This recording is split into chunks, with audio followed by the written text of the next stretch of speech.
মানুহক যেতিয়া সন্মান কৰিবলৈ যায় তেতিয়া এখন গামোচা পিন্ধাই দিয়া হয় কিন্তু গামোচাৰ লগতে ফুলৰ গুলদস্তাও যদি এটা দিয়া হয় তেনেহ'লে তাৰ পৰিৱেশটোৱে এটা বেলেগ ধৰণৰ হৈ যায় নহয় জানো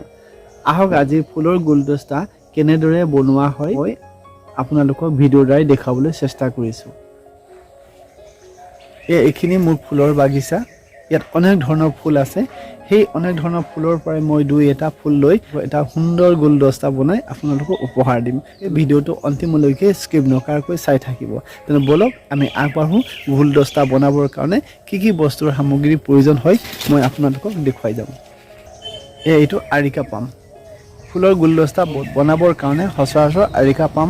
পাতৰ অতি প্ৰয়োজন হয় সেইকাৰণে মই এই আৰিকা পামৰ ভাল পাতটো দেখিলা মই কাটি ল'ম এয়া গোলাপ ফুল মই ইয়াৰো দুপা ছিঙি ল'ম এয়া ড্ৰেছিনা এই ড্ৰেছিনাৰ আগ এটুকুৰা মই লৈ ল'ম এয়া ফাৰ্ণ অৰ্থাৎ ঢেকীয়া এয়া নাৰ্জী ফুল এয়া জবা ফুল এয়া ক্ৰটন মই গোটেইখিনিকে অলপ লৈ আনি আমি বিভিন্ন সময়ত বয়োজ্যেষ্ঠ বা সন্মানীয় ব্যক্তিক কেৱল গামোচা পিন্ধাইহে সন্মান কৰা হয় তাৰ লগে লগে যদি আমি ফুলৰ গুলদস্তা এটাও যদি দিয়া হয় তাৰ পৰিৱেশ বেলেগ হৈ পৰে আহক আজি আমি ফুলৰ গুলদস্তা কেনেকৈ বনোৱা হয় এই ভিডিঅ'ৰ দ্বাৰাই চাওঁ সুন্দৰ এটা ফুলৰ গুলদস্তা বনাবৰ কাৰণে এই এৰিকা পামৰ এটা পাত এয়া এটা বেজি গুলি আৰু এটা খেঁচি আৰু কেইটামান ধুনীয়া ফুল ছিঙি আনিছোঁ এইখিনিৰ দ্বাৰাই মই ধুনীয়া সুন্দৰ গুলদস্তা বনাই আপোনালোকক দেখুৱাম আহক আপোনালোকে ভিডিঅ'টো অন্তিমলৈকে স্কিপ নকৰাকৈ চাই থাকিব তেন্তে বলক আমি এতিয়া আৰম্ভ কৰোঁ ফুলৰ গুলদস্তা এতিয়া প্ৰথমে মই এৰিকা পামৰ পাতটো ধুনীয়াকৈ কাটি লৈছোঁ কেঁচিৰে এয়া হৈ গ'ল মোৰ পংখৰ নিচিনা মই পাতটো কাটি ল'লোঁ এয়া মই বনাই লোৱা হ'ল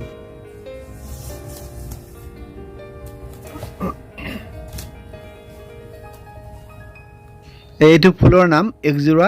মই প্ৰথমতে একযোৰা ফুলটো বেজি সূতাৰে মই বান্ধি ল'ম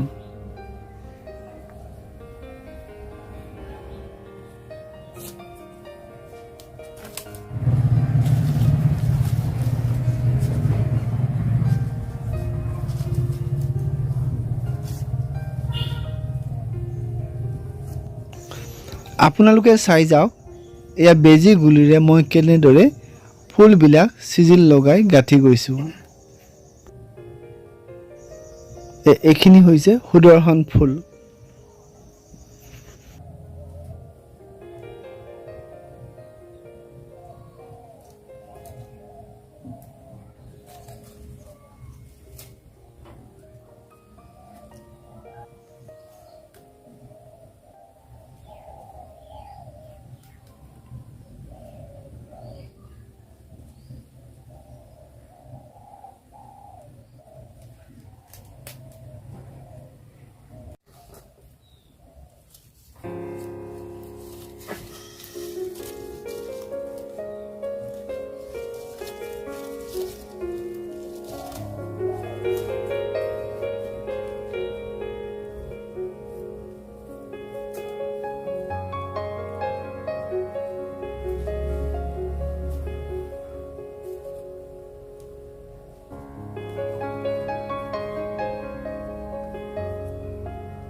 তো এয়া মোৰ কম সময়তে এটা গুলদস্তা মই বনালোঁ।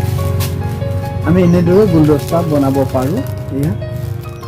বহুত সুন্দৰ আৰু বহুত আকৰ্ষণীয় হৈছে নহয় জানো?